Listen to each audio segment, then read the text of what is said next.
the internet. Now, if you're not familiar with the program, remember our home base, even though we're on Facebook and Periscope and we're even broadcasting on Twitch now, our home base is over on YouTube. You can check that out by going over to rrlaw.tv. We'll forward you right on over to our YouTube channel. So let's just make sure that things are live over here, and it looks like we are good. Hello, everybody, and welcome back to yet another episode of Watching the Watchers Live. My name is Robert Gruler. I am a criminal defense attorney here at the R&R Law Group in Scottsdale, Arizona, where my team and I, over the course of many, many years, we've helped thousands of people facing criminal justice charges navigate through the criminal justice system. And over the course of our time representing those individuals, we've seen a lot of problems with that very same justice system. I'm talking about problems with the police. We've got misconduct from prosecutors. We've got judicial misconduct. And of course, we even have, at times, political malfeasance, which is what we've been talking about for some time here on this program, because we are in the midst of one of the biggest legal battles, if not the biggest legal battle in the history of the world as a result of the presidential election that took place just over a week ago today. And so right now, this is something that many people on both sides of the aisle all across the country, they're very concerned about. There's a lot of legal activities taking place, and a lot is at stake. Many people are wondering, who is going to be our next president? Now, if you're in one particular camp, that's kind of a done deal. That's kind of a said and done. We know that it's going to be Joe Biden, largely because the media has told us so, because the votes look like they're going that way, and because, the evidence of voter fraud, if you're in this camp, looks like it's pretty inconsequential, like it's not really that big of a deal, and it's going to be rectified, and Joe Biden will be the next man who goes into the White House along with Kamala Harris. And so, that for many people, that kind of settles the story. And a lot of this continuing conversation seems to be unhelpful. I tend to disagree. I think that if there's a huge segment of the population that is upset with the result, if they think like this was done sort of with some malfeasance and some misconduct and some fraud and it wasn't legitimate, we as a country have to deal with that. We can't just tell that huge segment of the population, sorry, too bad, you lost, get over it. Now, I understand that there is a big contingent of that population that probably will never believe that any of this stuff was done competently, credibly, and legitimately. And there's going to be a portion of them that we can't help, help them change their mind or help them come around and see the light. But there are a lot of people who I think have some legitimate concerns, and it's worth having the conversation about this. And so what I want to do on this channel and with this program is have that conversation and invite everybody to come in and take a look at the evidence, which is what we're going to do here together as this unfolds. So there is a lot of activity going on. Let me give you a brief outline on the show. We have today new information from the state of Georgia that the Secretary of State over there, a guy by the name of Brad Raffensperger, is announcing they're going to be doing a statewide audit. They're going to be reviewing all of their documents. We're going to talk about what that means. What is the difference between an audit or a recanvass or a recount, right? They're big different concepts, and they have some legal consequences. So we want to dive into that. We're also near the end of the program going to talk about an interesting new claim that is taking place, that there is some sort of an algorithmic voter problem that is happening in these vote tabulating machines. This is coming from a guy named Dr. Shiva Ayyadurai. He actually put out a new YouTube video recently, and it's making the waves. So we want to break that down, analyze it, see if it makes sense, see if it's consequential, see really where it fits into this whole thing, because it is a claim, right? Whether or not it's actually true, this is a claim that many people believe, and so we want to give it some attention and sort of, break it down and see if it holds any water. We have a new player entering the game, so the Democratic Party and Joe Biden and his team. We haven't heard a lot about a lot of the resources that are coming to make their legal claims, but we have a new announcement that came out yesterday that a big player with a lot of resources is going to be backing them up. So we'll tell you more about that. We had oral arguments that went forward today, and we have another hearing tomorrow for a new case that took place in the state of Arizona. And so I want to detail a little bit about that lawsuit. I actually have the original complaint that was filed on November 7th. It's all become public now. I want to show you what that looks like because we had an oral argument and some questions from the judge that took place in Superior Court today here in Maricopa County, right in our backyard. So we'll tell you a little bit about that. And then, maybe some more election oddities or whatever comes up, and your questions, of course, at the very end of the program for the live stream. As a reminder, If you are somebody who is participating in the live stream and you have questions, Miss Faith is right back there in that room right there, where she is actually screenshotting these messages and any super chats that come in. So if they come in while I'm going through the content of the program, I will address those at the end. And as always, if you're not already subscribed, hit that button, because we come back here every day at this time to host this program every day of the week, and we want you to be a part of that. Don't forget to also join us on Discord, which is where the chat happens before the show, after the show, and I like to kind of hang out over there and ping some ideas off people. We had a good conversation today about a lot of interesting things about Benford's Law. So let's dive into the content here today. So as we need to do, as always, many people are saying that the election is already over. We know that, it may be looking that way, but technically the states have not nominated their electors. They have not actually sent their votes to the Electoral College to vote for the next president. So we want to follow the bouncing smiley face. We still have a lot of time left on the clock here. Remember, the election took place just about a week and a day ago. Here we are here on November 11th. And we've got a lot of road left here. We've got 5 weeks and 5 days until Electors Day. So for those people who are saying that, this needs to be addressed soon or quickly, if they're expecting Donald Trump to come in and concede any day now, any minute, he's going to just accept this, I would say maybe that is a bad take. That would just be my opinion on it. Now, of course, he could come out tomorrow and say, you're right. We've looked at this. There's not enough evidence, and we're just going to go ahead and concede here. Congratulations, Joe. If anybody thinks Donald Trump's going to do that, he could, right? Anything's possible, I suppose, but I don't think that is probably anything that's going to be happening anytime soon. So I would say buckle up. We've got some good analysis that we want to do. We've got some good data we want to unpack, and we want to have good, wholesome conversations about this, because I think that's truly the only way that we're going to be able to reconcile the sides, by having deep conversations. I am not somebody who thinks that if you don't like an idea or disagree with an idea, that you just don't talk about it or you scold the people with that idea. You want to win them over to your side of thinking by having a conversation. And that's exactly what we're trying to do here. Now, for those who are a part of the Donald Trump camp, for the individuals who really want to see him succeed and who are sort of hanging their hat that this whole thing is going to get reversed later down the line, let's take a look at the numbers, because this is important context. Now, it's context that goes both ways. Yesterday, we explained that when you really break this down, the number of votes that need to be changed relative to the number of Americans in the country, it's very, very small, right? And if you break that down, it's like less than 0.1%. If you say that it's breakdown of the people who voted, it's a little bit bigger number, but it's still very minor, less than 1%. So we're not talking about massive, widespread voter fraud like many people in the media and many commentators were saying. This is not something that needed to happen across the country. Very specific and very focused. That being said, there's still a lot of votes that would need to be flipped in order to make this a successful reversal from Joe Biden over to Donald Trump. And so here you can see the numbers that we broke down a little bit yesterday. Arizona, the difference there is 12,800. We've got 14,000 for Georgia that need to be reversed. We are going today to take a look at the state superior court lawsuit that was filed out of Arizona. I know there are other lawsuits and other things going on in these different states, but these are some of the things we're talking about today. So Georgia, the difference there is 14,000. So pretty small, but still a lot, right? That's 14,000 votes. My goodness, that's a lot of people that, those votes would have to go the other way. And so it's important to keep that in context as we're going through the analysis. Yes, they're doing a full hand recount, but are they going to be able to find just over 14,000 votes that are going to be so bad that they're going to actually change the number? I don't know. Sounds like a long shot. Michigan, huge number there, 146,000. Nevada, 36,000. Pennsylvania, 46,000. But remember, Pennsylvania is a little bit of a different ballgame, because there may be huge buckets of votes that are invalidated based upon what the Supreme Court does, the United States Supreme Court. And in Wisconsin, 20,000 over there. So all said and done, 276,000 votes need to be reversed in order for this to be successful. And so I think it's a big uphill climb, but we're still very early in the game. So you just have to keep that in mind, right? If the evidence today is the same evidence that we see 2 weeks from now,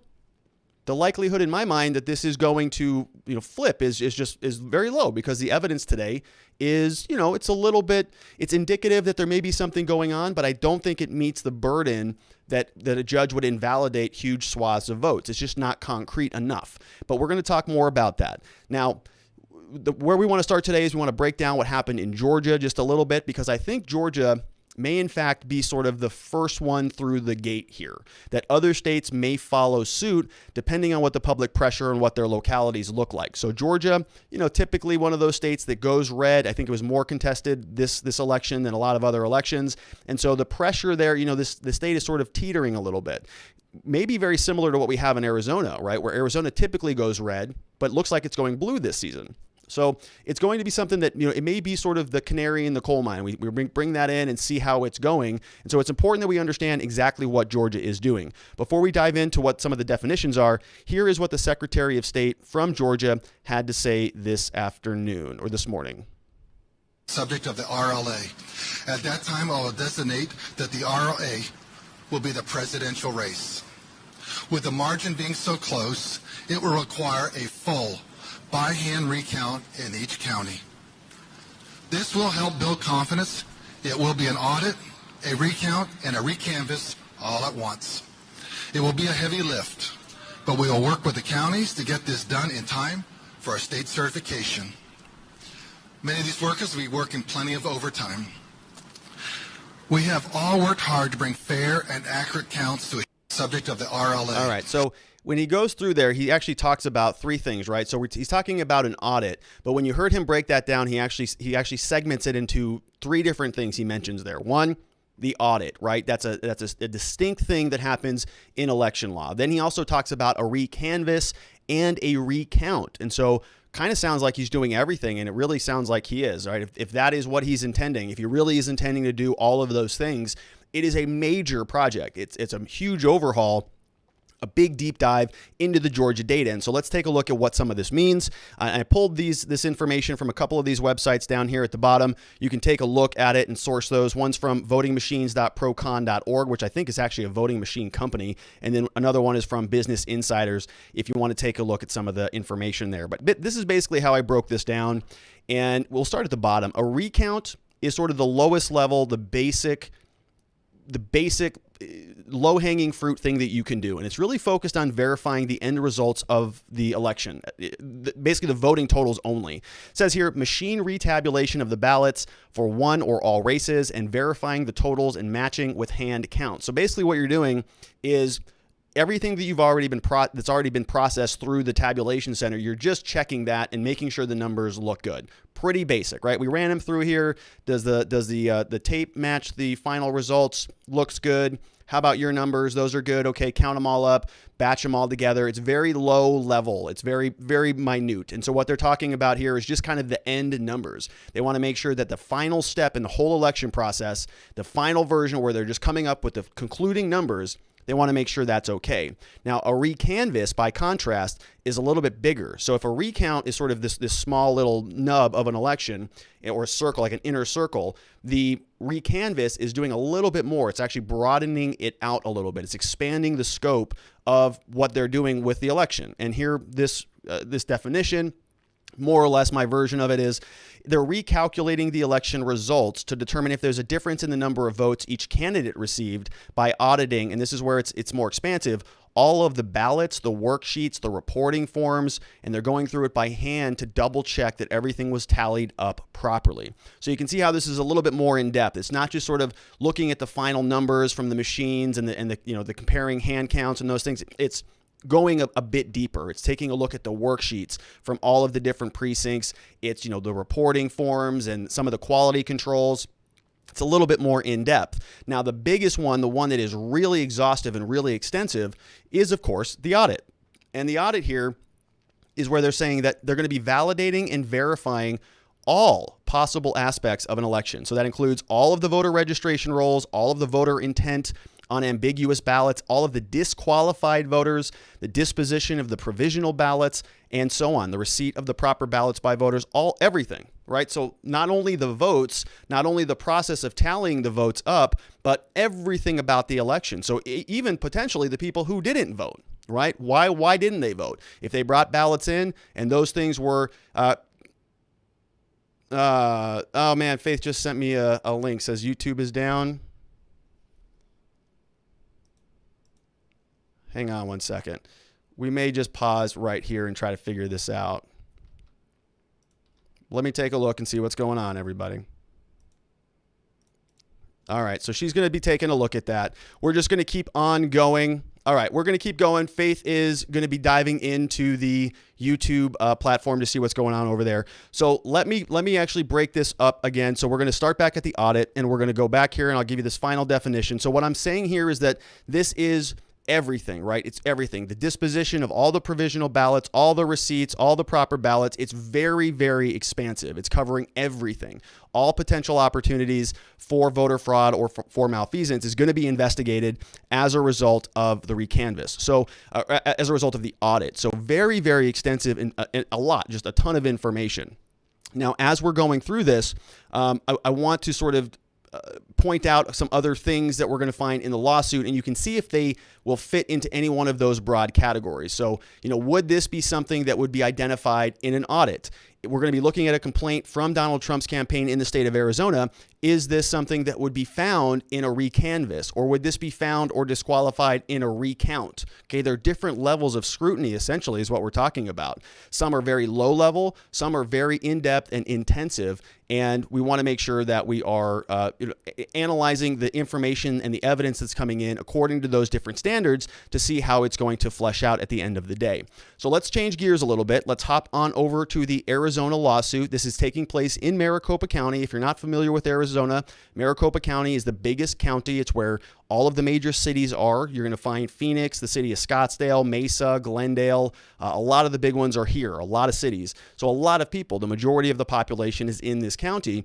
And this lawsuit is actually now filed. This was filed several days ago on November 7th, a few days after the election. And we want to run through it a little bit so you can understand what the Trump campaign's arguments are. Then we've got some response. We've got some actual reactions from some local Arizona politicians, as well as a response from the government. So the people who are representing the elections board, they are going to be also responding because they had court today. So let's take a look at this. This was filed in the Superior Court for the state of Arizona in and for the county of Maricopa.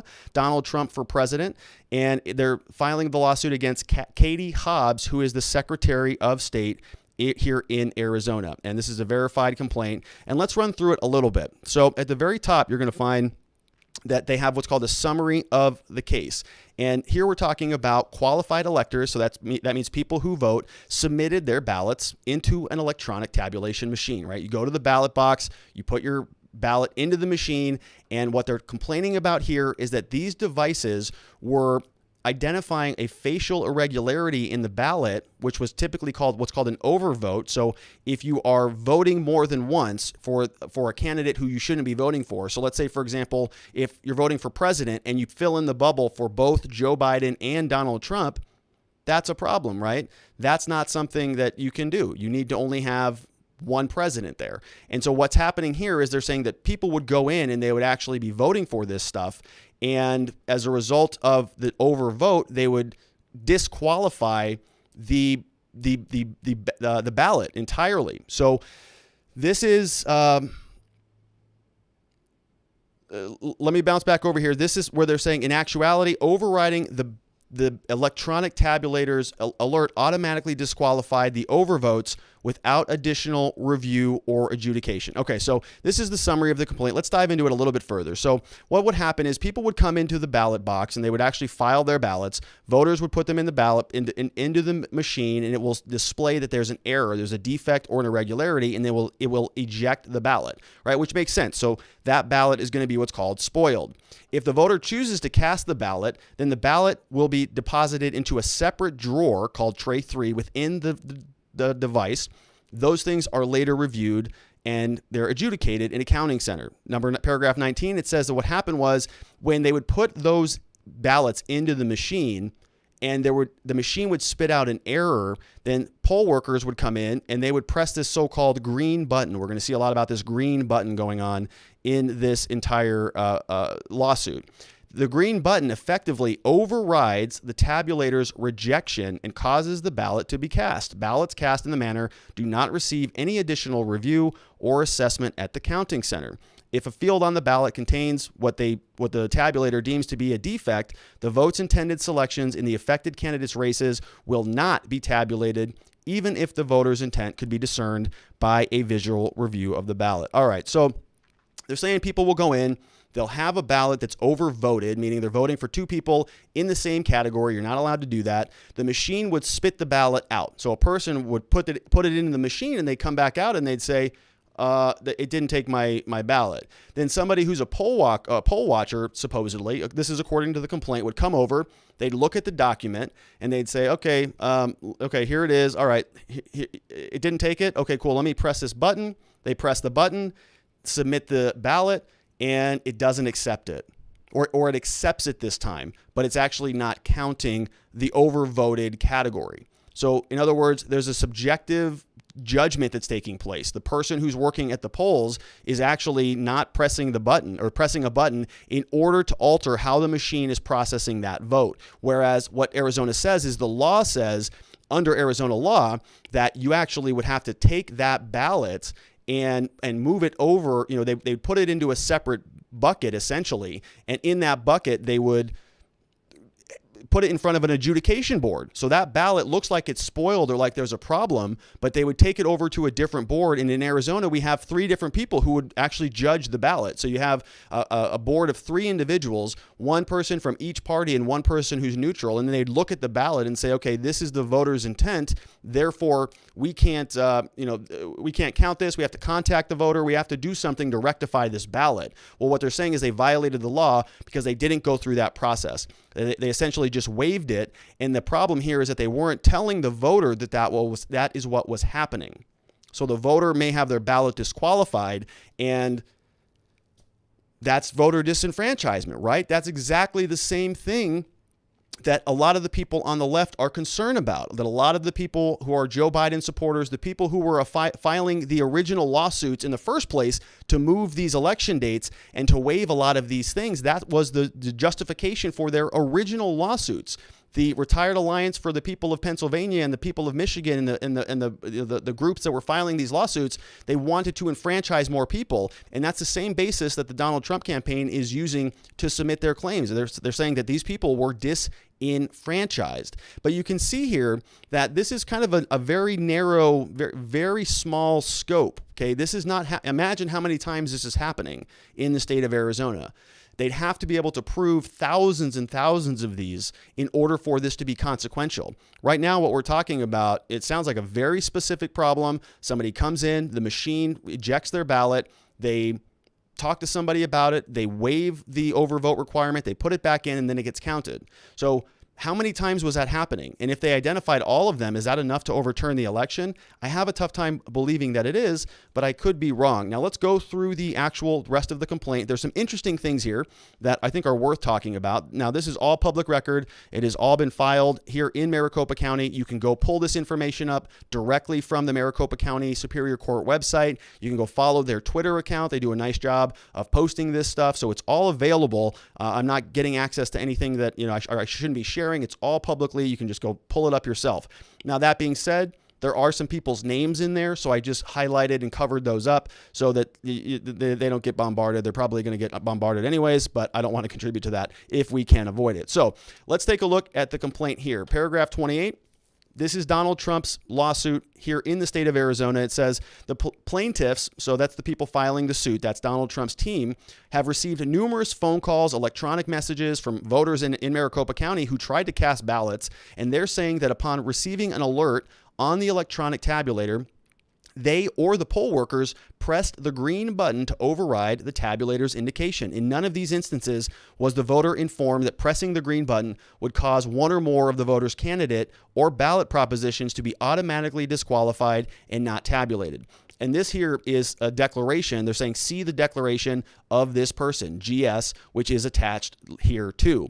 The complaint goes on. We have some other types of problems we see. Mr. B or MB, a qualified voter, appeared in a voting place in Anthem, which is a city here. When marking her ballot, she noted that the ink permeated in certain locations. Okay, this is Sharpiegate that everybody's talking about. The tabulation device rejected her ballot, but didn't give her a reason. After a second attempt, a poll worker instructed her to push the green button labeled cast on the device. The poll worker did not advise Mrs. B that doing so would cause her selections to be affected by the overvote or any other irregularity, and it would cause it to be automatically disqualified. She also submitted an addendum or an exhibit here in Exhibit B.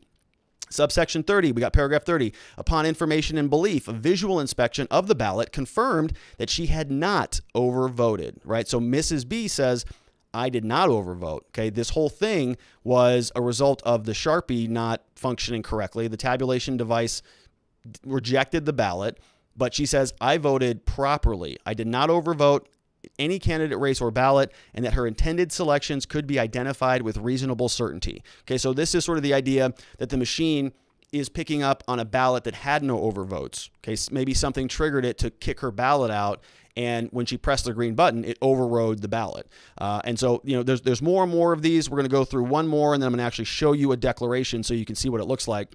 We have another voter here in Arizona, goes by the name of BL. She's a qualified voter. She went to a center in Mesa. When she marked her ballot, she noticed that the ink permeated the paper in certain locations, just like the other one did. The device rejected her ballot, but did not indicate a reason. The poll worker appeared to touch something on the tabulator and advised Mrs. S that she will be fine.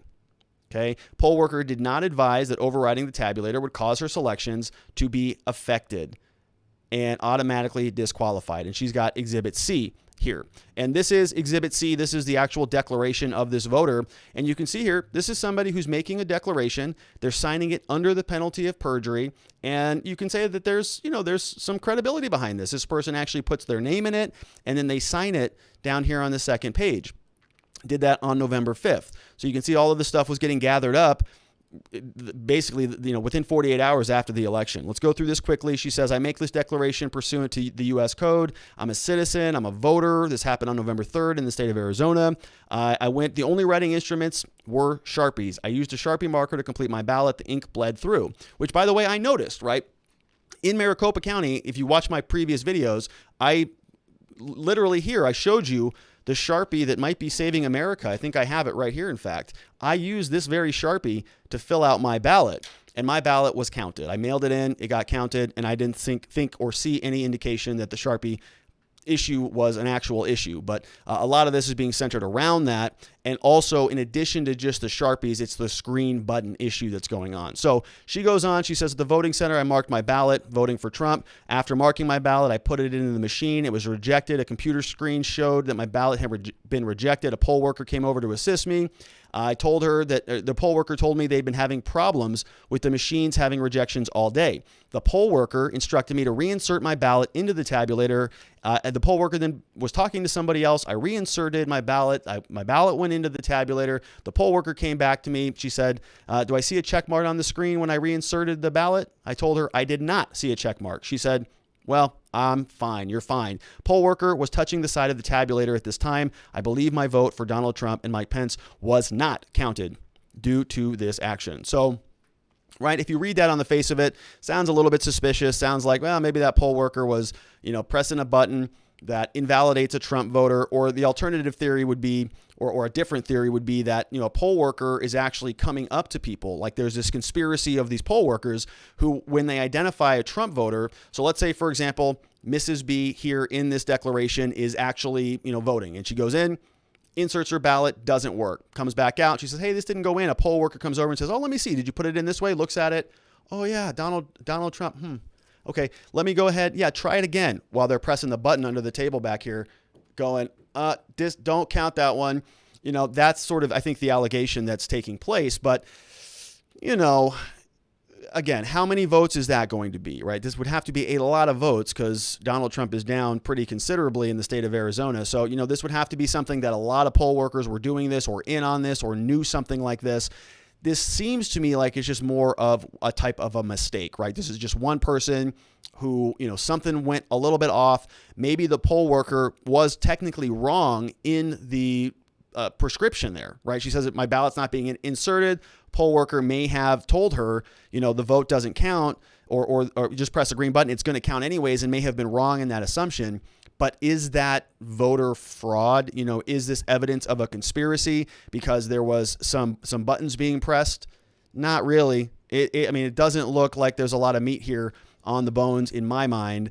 Now there are several other affidavits in this complaint. There's several of them, and I'm not going to go into all of them here today. But my point here is that kind of a stretch at this point in time. Now, that being said, it's early. Okay, we got 4 weeks, 5 days, whatever that is. So as we talked about in previous shows, this is something where this is how lawyers start things.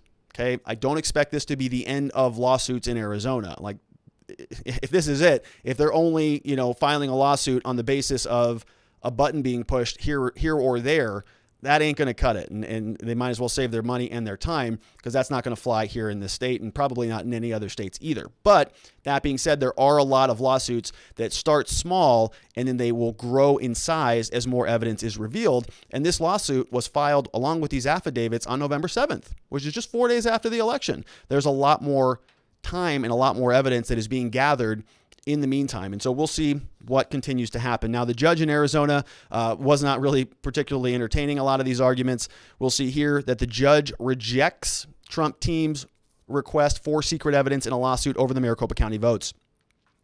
An attorney representing Donald Trump, an attorney representing Donald Trump in a lawsuit said that poll workers incorrectly rejected the election day votes, and they asked the judge to seal the evidence he says will support the claim. So we'll see there that headline's a little bit saucy there, right? Donald Trump's judge rejects Trump's team to request that secret evidence be sealed, right? Something like that it's a little bit touchy there, because this is kind of an ordinary thing. Now, what we're really arguing about here is the scope of the seal. So what Trump's campaign is saying, and we'll read it here in the article, explain better than I can, that it says here that in a motion filed Tuesday, attorney Corey Langhofer said that the plaintiffs, that's this Trump here, planned to submit evidence including video footage from inside a polling place and voluminous declarations containing personally identifying information such as address and partial social security numbers. So what Trump people are doing is they're saying, look, we need to seal this stuff because there's a lot of personally identifying information in there. The attorneys for the government came back and said, no, we don't want any of this stuff sealed because the public, quote, has a right to know how flimsy the plaintiff's evidence actually is, which is true. We do have a right to know, right? If Trump's campaign has no evidence, we have a right to know. I also want to know. But it sounds like what they did is they came to sort of a resolution. And they said, this was the attorney for the government, says plaintiffs chose to bring the lawsuit. Trump chose to bring this lawsuit, calling into question the integrity of the electoral process. The public deserves to see all the evidence so that it can have confidence in this election, which I agree with. I totally agree with that. I want to see all the evidence. I think more should be available, not less. But late Tuesday, court officials posted a document indicating that Judge Daniel Kiley would allow attorneys to redact Social Security numbers, birthday signatures, and so on, but they would not seal the case record. So kind of a middle compromise there. Donald Trump's team got a little bit about what they wanted about sealing some of the personal information, which I think is important, right? If voters are going to want to come forward, you want to make sure that they're protected. You don't want to put them on a list somewhere and make them the wrath of the fury of the mob out there who thinks these people are liars and tries to get them fired from their jobs or get them canceled. We want people to feel protected so they can come forward and talk about these things. It's the same reason we protect the victims in criminal cases, right? We want them to be protected, including their identity. You don't put their names in court documents and things like that. You want to protect them so that the judicial process, due process, is not invalidated. And I think that's pretty important. So now that being said, I tend to agree with the judge. Like I want more of this stuff to be publicly available. And we have another politician here in Arizona who goes by the name of Mark Brnovich, who is a pretty well-respected guy, at least in my opinion. He's somebody who I've been following him for some time. He's not a bomb thrower here like we have some politicians here who really kind of get a little bit wacky. And Mark Brnovich, who is our Attorney General, I don't see that much from him. I think he's pretty level-headed, and he does I think a good job by and large. He is a Republican, and he's somebody who has some of the same ideals that I have. We were talking about taxes, right? And he said he's so fiscally conservative. This was during his campaign that. Before I say that, he actually spells his name Mark Brnovich. It's Brnvich. Okay, Brn. That's how you pronounce burn, right? He says, I'm so fiscally conservative that I didn't even buy a vowel for my last name, right? Which is kind of funny and kind of fun. So, he's kind of one of those guys, and he seems to me to be a straight shooter. I don't know him personally, but pretty credible in a lot of ways. And he was on Neil Cavuto's show out of on Fox Business Live today.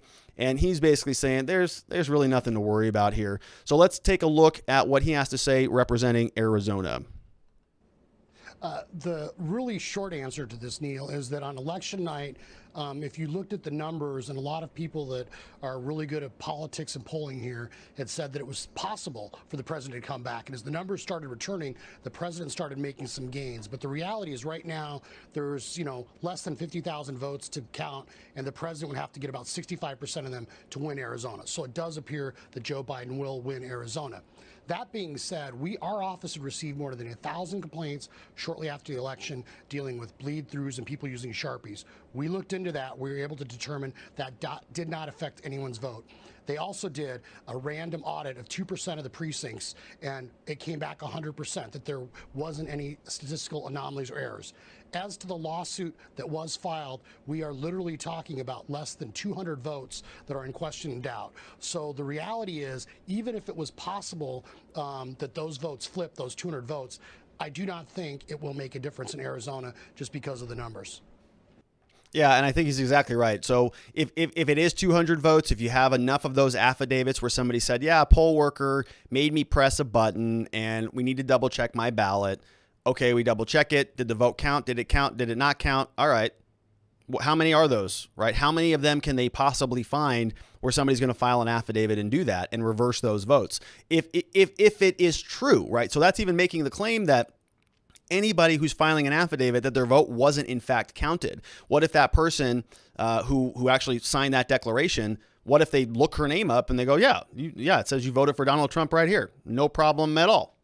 What are you talking about? Right? That would be, if that were to happen, then this lawsuit would just essentially fall apart. So I'm not real sure, how much teeth there is here on this one in Arizona, and we'll see if that develops. Like I said, these things are a little bit organic, and so they can start supplementing their suits and filing new suits and doing all sorts of different stuff. So we'll see where it continues to evolve. But as it stands right now, pretty weak.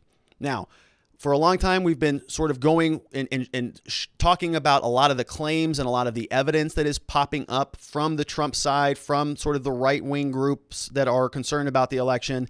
But we haven't heard a lot from Joe Biden and a lot of the sort of the legal counterpart to the Republican legal teams. There's been flurries of activity of people who are doing deep dives and deep data analysis, and Dr. Shiva and all sorts of individuals who are doing Benford's Law, and people are buying $25,000 worth of election data from different states.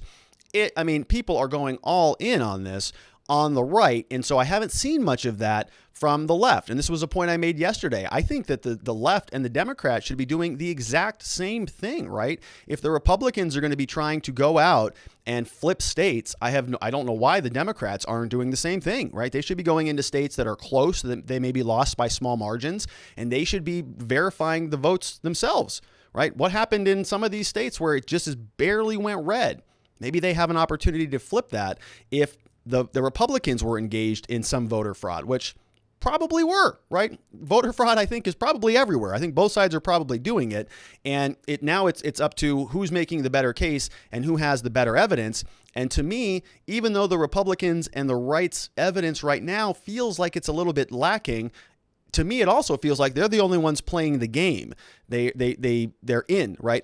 They've got resources. They're putting together teams and different networks, and they're going all in on this thing.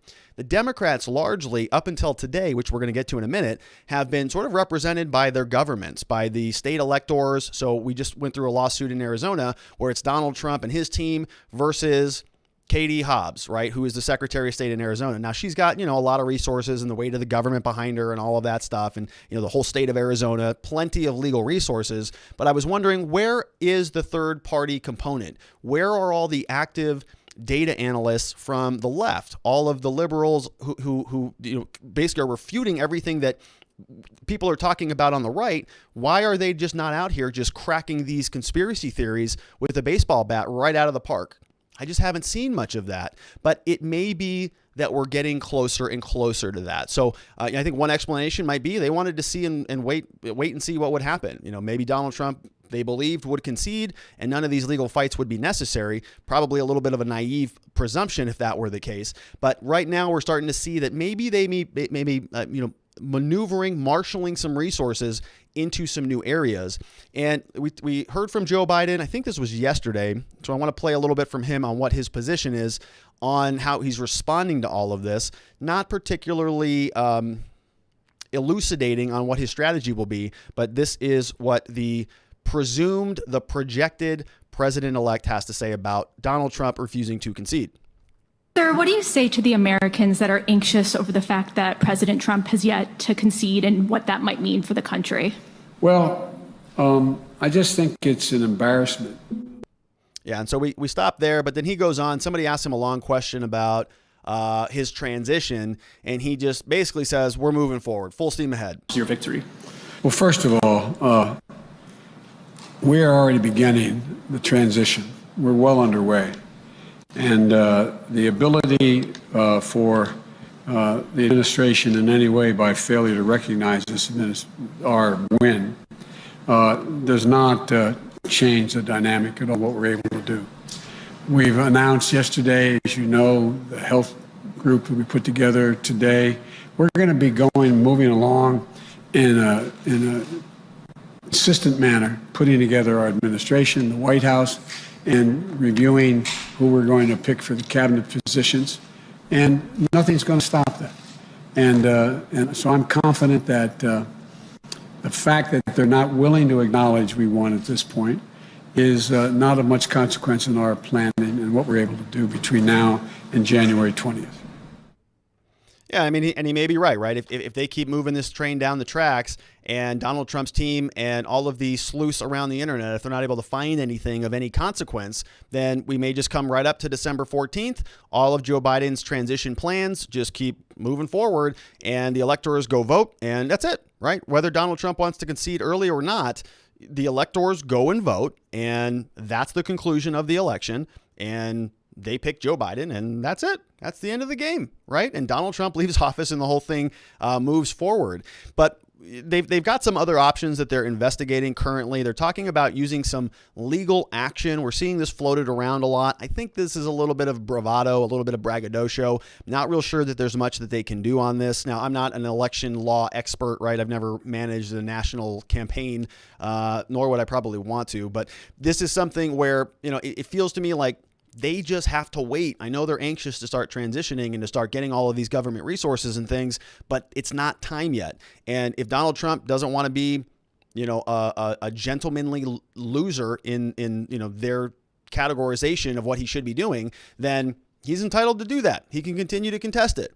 That's the beauty of the judicial process, or the unbeauty, depending on what your perspective is. So this comes from the Wall Street Journal. This says Biden weighs legal action to force Trump to recognize the win. So president-elect, which there should be a projected president-elect right in front of that sentence there. This article is written by Eliza Collins and Andrew Rusticchia over at the Wall Street Journal. This was published 2 days ago. It says that Joe Biden's transition team is considering legal action if the Trump administration doesn't formalize the win and give him access. This is what it comes down to: access to crucial government resources. The General Services Administration, a little-known government agency, is tasked with ascertaining the results of the election, a technical designation that would trigger the flow of government resources to the president-elect's team. The GSA so far has declined what they call a typically routine step as President Trump continues to dispute the results. There are no updates at this time, and GSA's position remains the same, confirming that the agency had not yet identified the winner of the election.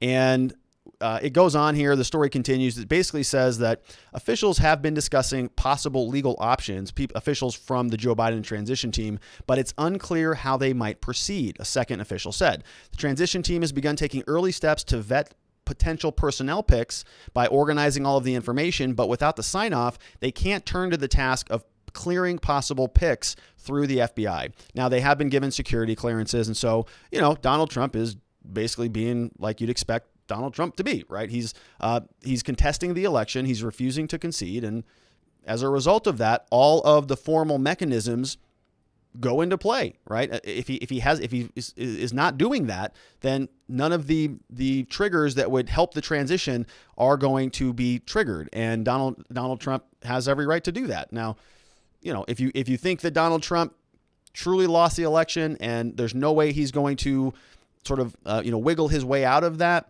you may think that that is all just in bad faith. And I can understand that argument. I really can.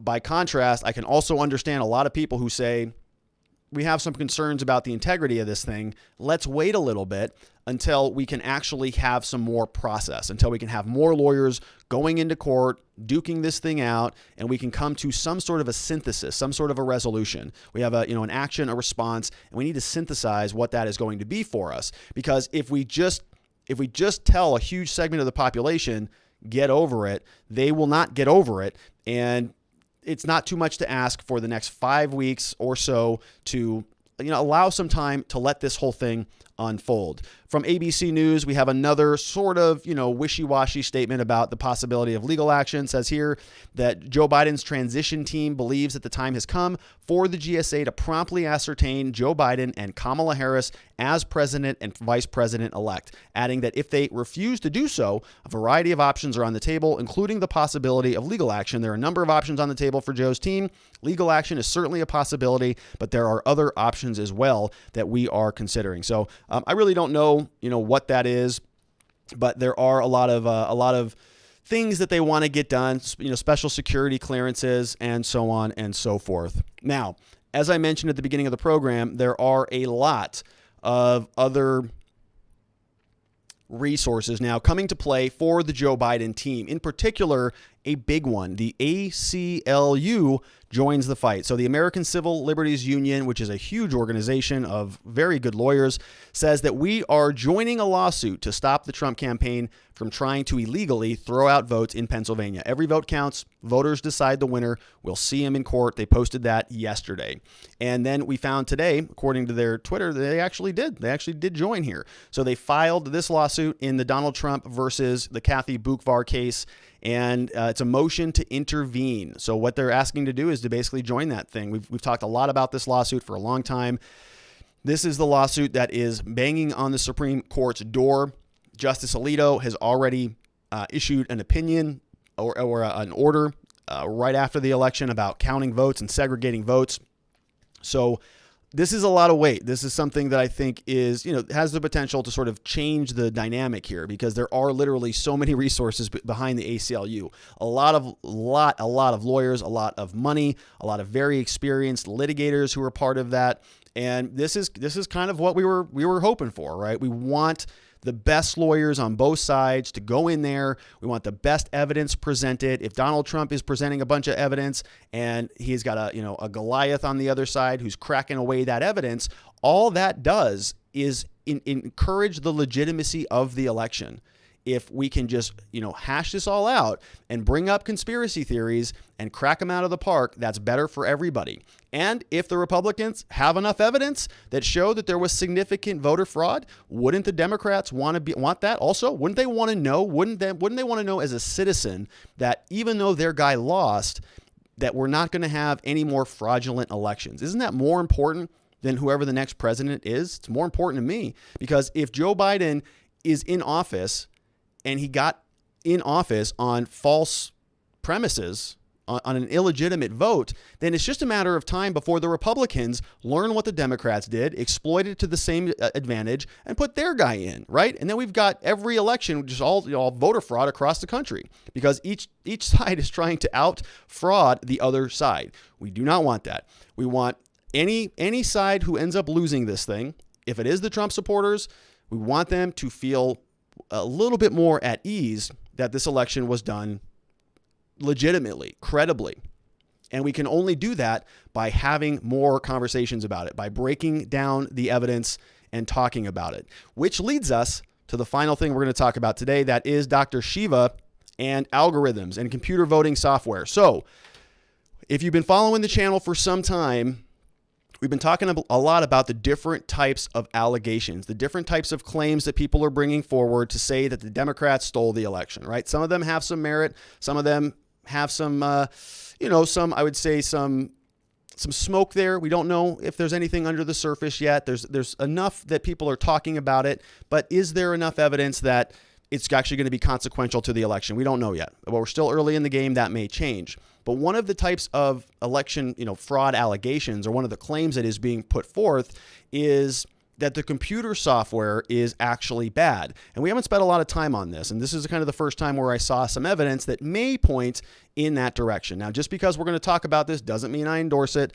doesn't mean I know the methodology very well, but we're talking about claims that other people think may have some merit. And so we want to bring those to the attention and sort of, give them a little bit of a magnifying glass and see whether it holds up or not. So previously we've talked about other ways that the elections are being manipulated, people inserting ballots into a broken chain of custody with the U.S. Postal Service, spent a deep dive on that. We've talked about potentially invalidating huge buckets of voters through the Supreme Court. That's a proposal that's underway currently. We've heard about Sharpie Gate. We've heard about, having election workers or poll watchers thrown out of the ballot places and on and on and on and on. But we never really took a deep dive into the machine itself. So what if people are printing, fraudulent ballots? We heard about Maiden Gate, about, potentially having people vote under different maiden names and them casting ballots without them even realizing that they were somebody who's voting under their old name, and so on and so forth.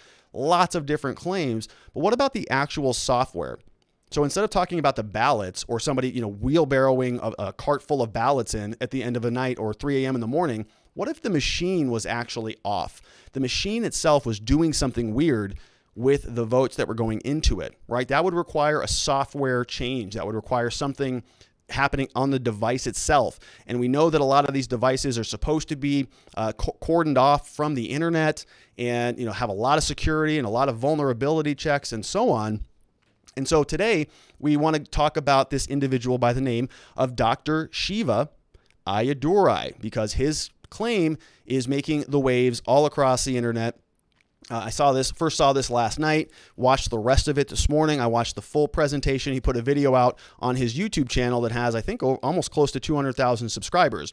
And this individual is not somebody who I think is an ordinary person, right? This guy has a lot of accomplishments, and he's got a little bit of some baggage too. Okay, he's somebody who's made some pretty bold claims, and a lot of people in the mainstream are using those claims to essentially discredit him. So I want to just go through Wikipedia, point out some things that I think make him more credible, some things that maybe make him less credible, and then you can be the judge on your own. And then we're going to look at the data and the video that he put forward. But regardless of I think anything that's in Wikipedia, which I think has its own bias, I just want to show you this, and then you can be your own judge. Now, either way, I think he is a pretty serious person. This is a person who has actually run for office on a federal level here in the United States. He's a doctor. He's got, some pretty good credentials. But let's run through who it is, just so you have a little bit of context, and then we'll talk about the data in the video. Now, I encourage you to go watch the full video. So when I switch over to this next slide, I'd encourage you to go watch the whole thing. I think it's about an hour long, and it's a good watch. He goes into a lot of deep dive on how he comes up with his data. I'm not going to spend a lot of time going through it because it's his video. Go watch his video, but I'll give you the bullet points, and then we'll just add that to our list and then jump into the live chat if it is still up. Now, this is Dr. Shiva Ayyadurai. This comes from Wikipedia, and it says he was born in 1963. He's a scientist, engineer, politician, entrepreneur, and promoter of conspiracy theories and unfounded medical claims. So we've got some pretty good things here: scientist, engineer, politician, entrepreneur, and then we got this conspiracy theory allegations. He's notable for his widely discredited claim to be the inventor of email, right? Which is a pretty big claim. I thought Al Gore was the inventor of email, but I must have been mistaken. It must have been this guy. He wrote some software called email in the 1970s, and he's been kind of, he was initially credited with it, but then they retracted those, Washington Post, Smithsonian Institution, and all that stuff. And there were objections from historians and so on. He attracted attention for 2 reports, one about working with the India's largest scientific agency, with genetically modified soybeans, which sounds complicated. During the COVID-19 pandemic, he was part of what they're calling a social media disinformation campaign about the coronavirus, spreading conspiracy theories about the cause of the virus, promoting unfounded treatments, and berating, it sounds like, Anthony Fauci. So, okay, right? So some people may go, all right, it's a little bit skeptical. This guy's a little bit, uncredible because of that. You can go either way on it, right? He holds 4 degrees from the MIT, the Massachusetts Institute of Technology. He's got a PhD in biological engineering, and he's a Fulbright grant recipient. He got 3.39% of the vote as an independent candidate in 2018, and he ran as a Republican in Massachusetts, but lost during the primary. Now, this is his YouTube, the entire video. You can go find there at that link. But let's run through it a little bit. So in the video, he is talking with some other people. An article said that he was speaking with Benny Smith, who's a Democrat, and a guy named Phil Evans, who's also a trained engineer and a data analyst. So they go through this data that they were able to pull out. And part of this came, and part of the reason why I think this guy's maybe a little bit credible is because he actually ran for office.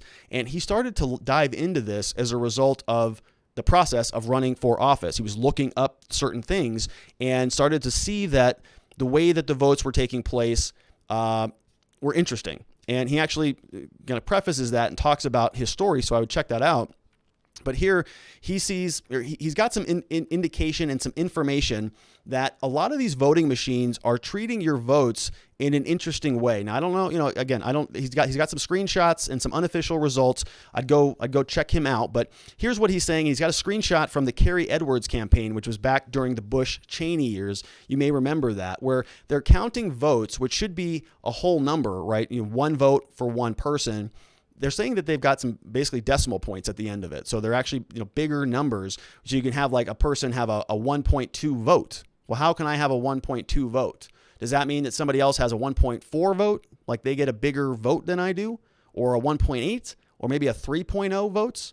Or is mine, a 1.1? Or how about a 0.5, a 0.5? Do I get half the amount of votes that somebody else does? And so that's what the foundation of this whole video is, that these voting machines, according to their own manuals and their own documents, actually, according to his allegation, they actually count votes in decimal numbers. So here's a screenshot from his video. He says 0.11, 0.02, 0.05, and so on. And so what you're seeing here is you would think that these would all be full votes, right? How do you get 0.63 of a vote?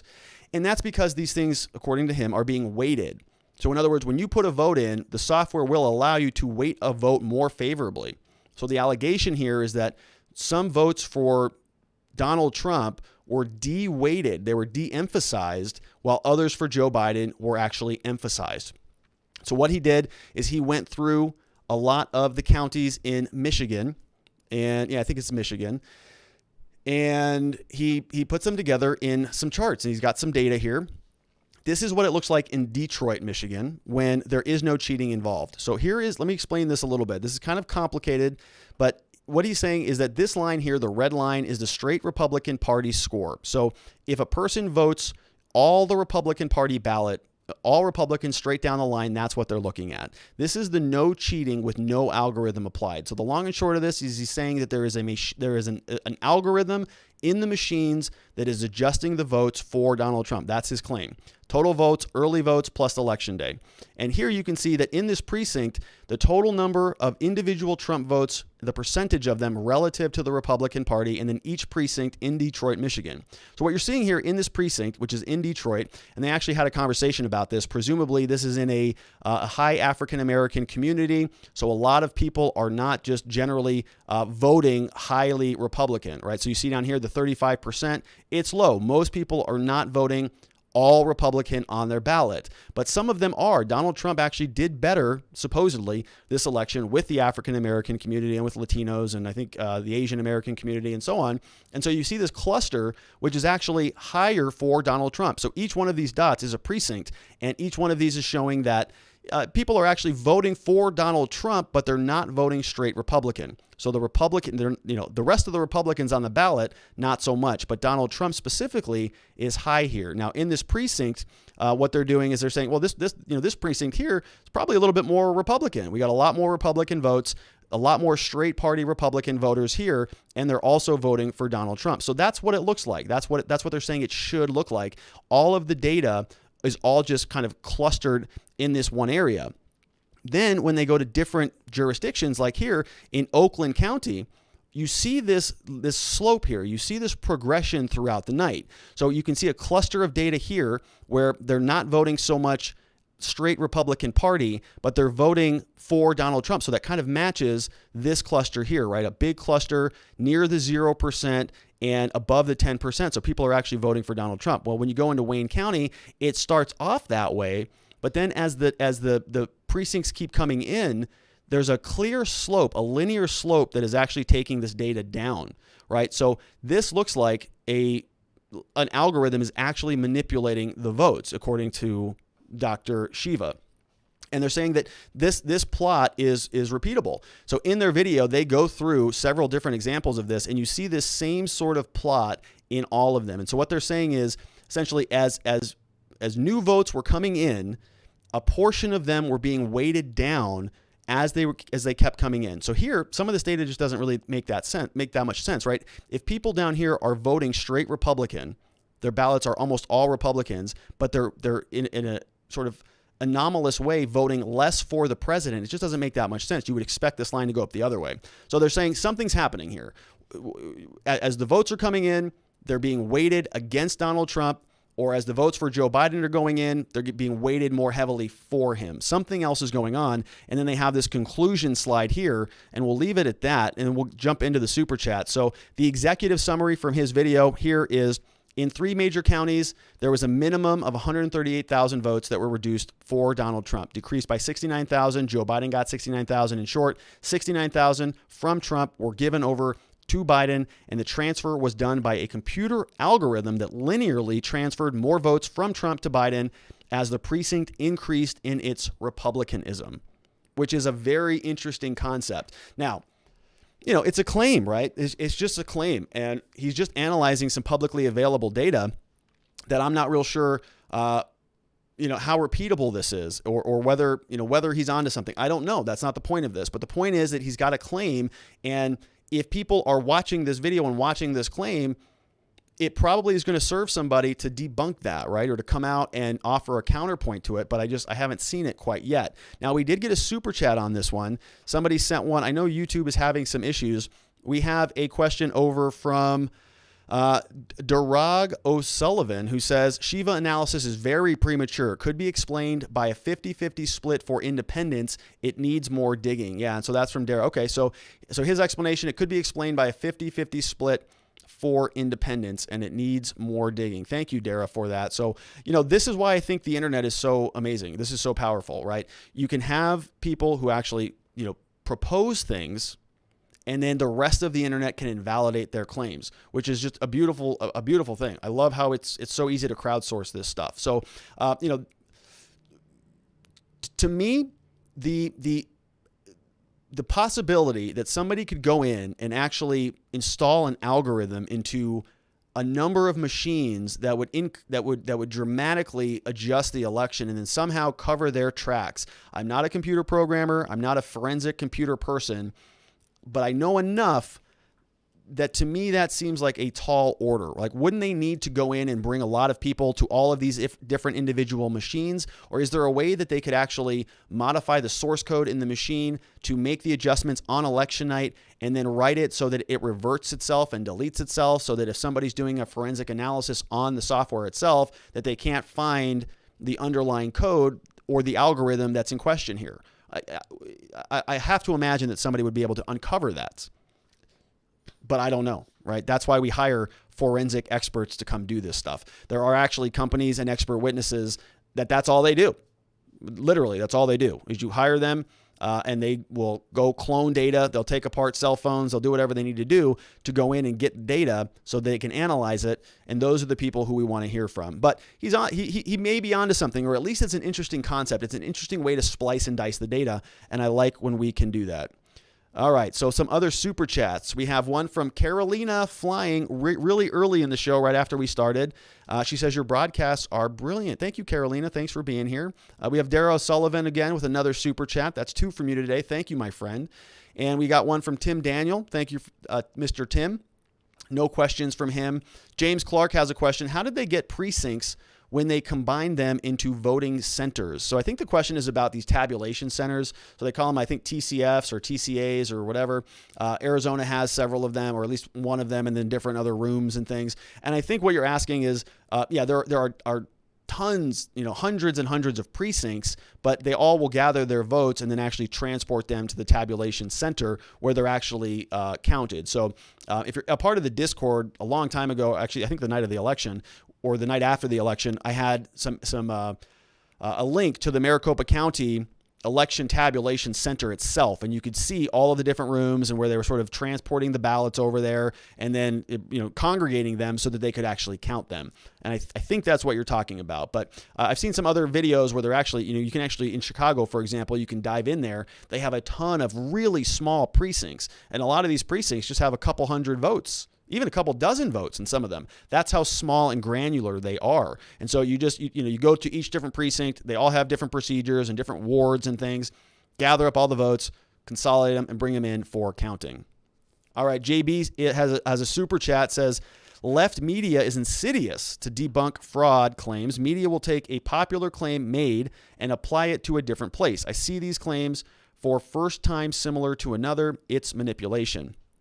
So that's an interesting comment from JB. The left is insidious to debunk fraud claims. The media will take a popular claim made and apply it to a different place. Okay, so I see what you're saying. So they're actually, you're saying that they're taking an allegation and applying that allegation to sort of a different set of facts, and then debunking the different alternative set of facts and saying that it doesn't apply. There is a lot of really weird stuff going on today. Did you see that the Wall Street, I think it was in the New York Times, their headline was, there's no election fraud at all, right? Everybody in all the states has indicated that there's no election fraud going on there. And that is interesting because the Secretary of State for Georgia just came out today and said that they're going to do an entire audit of everything, right? And you just have to think, why would they be doing that if he's going to be standing by his claim, or by the alleged claim that there is ultimately no election fraud, right? In order to do that and spend millions and millions of dollars and just dump a ton of money and resources into this stuff, you got to imagine that he thinks that it may be fruitful, or it may be worth the while, or he's just trying to do it to establish legitimacy, which is the name of the game here. Legitimacy is so important. Both sides need to have it. Whoever the next president is, the country needs to see them as legitimate. If they do not, it's going to be a very rough next 4 years. All right. So I'm looking at some of the YouTube stuff, and I think we're having some YouTube issues going on. There was a report that the software was updated 24 hours prior to the election, somebody says. Let me catch that name. I just lost that. Okay, Leonardo da Vinci's in the house. He says, there was a report that the software was updated 24 hours prior to the election. Source code is not in the machines. It runs on compiled code. So, yeah, I think the computer programmers and the data people are going to be the ones who solve this entire election, quite frankly. The lawyers, they're going to have some role in it for sure. They're going to go into court. They're going to be the boots on the ground. But the big data people, the analytics and the computer programmers, the people who can get in there and really tinker around with the nuts and bolts, I think they're going to be the ones who come to conclusions that most people will accept. Now, my understanding is that a lot of these software companies like Dominion and all these other providers, my understanding is they're not so free with their source code, right? And nor would you expect them to be, because you don't want that to be publicly available so that anybody can get it and then exploit it. So, this is where that data battle comes in. And I think the programmers are going to be the one to help with that. All right. A lot of comments about YouTube. They had big tech speak to Congress on 28th. So Rick Thornton says they had the big tech, YouTube, Facebook, Twitter, speak in Congress on the 28th, told them to knock it off in way more than words. Why are they still doing it? Probably because they know that the politicians aren't going to do anything about it. The politicians can give them a good scolding, but they're not going to do anything. They make too much money off of it. Brian Reinhardt says, I'm a programmer. It's a simple algorithm based on a slope function, the equation y equals a plus bx with weighted values, as Dr. Shiva mentions this as well. Yeah, it was. I remember that. I remember that from algebra. I thought it was y equals mx plus b, something like that. Mx. Yeah, so your equation, I think, is the same. And I remember that from the slope. Now, my question is a little bit more specific than that. Are they able to go in there and install that algorithm and then delete it so that there's no trace of it? In other words, if another computer programmer went in, would they be able to see it? Would there be enough evidence there? Or could they sort of program an algorithm that then deletes itself and deletes all of the tracks, right? If that were to happen, that's a whole separate ballgame, right? That's going to be a lot of people who say, well, the computer software deleted itself, and they're going to hang on to that theory even though there's no evidence for it. And it's very hard to disprove a negative. Interesting. All right, we have Miss Faith sent me something. All right. It says, at Robert Gruler, I am one of those forensic type guys you were talking about. I have a bachelor's of applied science in information technology and administrative management in cybersecurity with a minor digital forensics and incident response. Okay. And he says, all right, he says, whenever they press the green button to override the ballot rejection, the machine should be maintaining a log unless the vendor removed the log feature. Okay, all right. So whenever they press the button, the machine should be maintaining a log unless the vendor removed the log feature. Yeah, so you would think, right, you would imagine that there would be all sorts of logs and data. Basically, any simple change would be modified somewhere. You could see that somewhere. That question comes from Watching You Daily, who's a regular here and over on the Discord channel. Thanks for Watching You Daily. Great question. Whenever they press the button, the machine should be maintaining a log. And so those logs I would hope would be available. Okay, Ma the Fox says, not every program is programmed to leave a trace or logs. All right. The Leonardo da Vinci says the program couldn't delete itself, would require access to the underlying OS. All right. Eco JR says, I remember a whistleblower programming saying something similar about the code being modular and polymorphic. And Andrew says, I think Facebook just cut the stream. YouTube also down in the UK. At R&R Law Group, there should be a forensically traceable log in the file structure. Yeah, it was weird. What's going on with YouTube here? Down all in Europe. We've got senior question mark. So would there be a traces of a self-destruct function in the OS? Yeah, I mean, that's kind of my question. Like, could somebody install something that then deletes itself so that you could never find it? And if they had access to the OS, if they had access to the source code, if somebody like on the inside of Dominion or one of these software companies, if they had that access, could they give it to somebody who could do something that would swing the election and then delete the evidence of swinging the election? I just don't even know if that's possible. Brian Reinhardt says, there are many logs that show at least 2 updates, in some cases more, during the election tabulation. This would allow an update to alter the votes, then another to restore it. So that's another good one. What if they update the election at 1 a.m. in the morning after Trump's up, update the software the next day at 6 a.m. Once we see some of those manipulations go on, they update it back. That would be an interesting way to do it. Would they be so obvious? Like, wouldn't that be extremely transparent?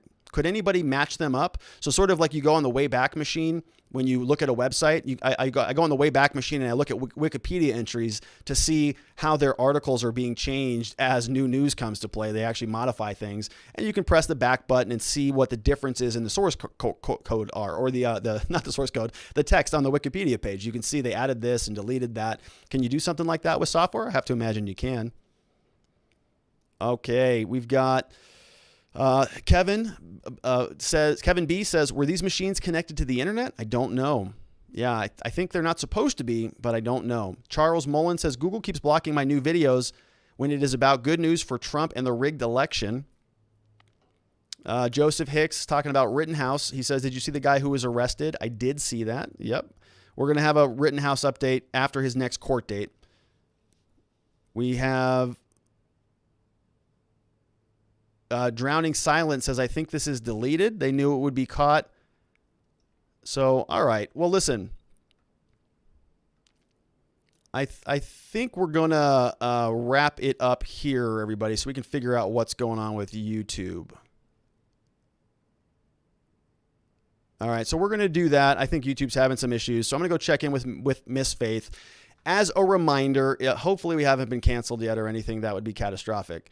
That would be a big deal. So I definitely want to go check on that and make sure that we're doing okay. I want to thank everybody for being here. And all right, video's working. People are saying YouTube's good for me.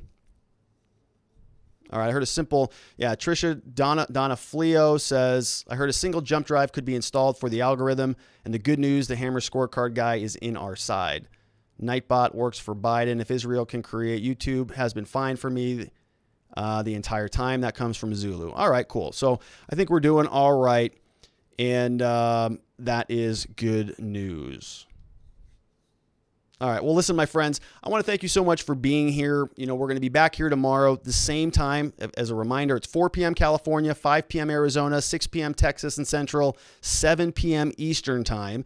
And we would love to have you back. So if you're not a regular, if you're just joining us and you're not a subscriber, you got to definitely hit that subscribe button. I mean, it's the most important thing ever. And we'll be back tomorrow to continue on the conversation. I got another super chat coming in from James Clark. He said, where is a precinct when you mail in? So a precinct is a small subset of a county, right? It's a voting precinct. It's a different counties, and then you have different precincts, and different states organize differently. So I think, what you may be asking is, where do you mail the ballot back in? So when I mailed mine back in, it went to the main election department. I just sent it Maricopa County Board of Elections. In other words, there are a couple mailing centers that receive all of the mail-in stuff. At the precincts, that's where you go and you vote, in person, at your school, at your church, or at, wherever they're hosting the polling place. So I think it's just a little bit different. If you mail it back in, it's the chain. It doesn't go through the precinct. It just goes directly to the election board. But good question, and thank you so much for that question, James. All right. So once again, everybody, listen, if you know anybody in the state of Arizona who's been charged with a crime, anybody who's, wants to clear their record, restore their right to vote, or any of those types of things, that's what we do here at our law firm. That's our day job over here. So we'd be happy to help them and would love a referral from you. Other than that, we would just love if you shared the show. If you just told somebody, hey, we're having some good conversations here. We're trying to be a little bit civil, trying to give, some opportunity to both sides and hash out a lot of these issues. We'd appreciate it because I think they're important, and I'm glad, and it's exciting when we have a lot of people in here debating the ideas with vigor and fervor. And so we're going to leave it there. Everybody have a wonderful night. Hopefully the YouTube issues are settled and rectified for us tomorrow, because I will